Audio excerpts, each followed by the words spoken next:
আসসালামু আলাইকুম।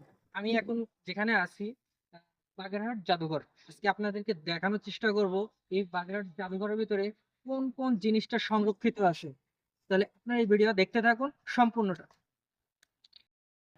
ঢুকে সর্বপ্রথম হাতের বাম পাশে একটা বিশাল একটি ম্যাপ দেখা যাবে। ম্যাপে বিভিন্ন মসজিদের নাম এবং স্থান চিহ্নিত করা হয়েছে। এরপরে কিছু পাথর দেখানো হচ্ছে। পাথরগুলা ৬০ গম্বুজ মসজিদ সহ বিভিন্ন মসজিদ তৈরির কাজে ব্যবহার করা হয়েছে।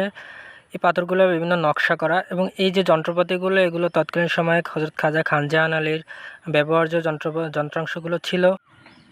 এটি হচ্ছে সেই কালা পাহাড়, যা তৎকালীন সময়ে হযরত খাজা খান জাহান আলী রাদিয়াল্লাহু তাআলা ওনার দিঘিতে উনি ছাড়ছিলেন দুইটা, একটা কালা পাহাড় একটা ধলা পাহাড়। তার একটি কুমিরের নিদর্শন এখানে রাখা আছে। এটাও অত্যন্ত বড়।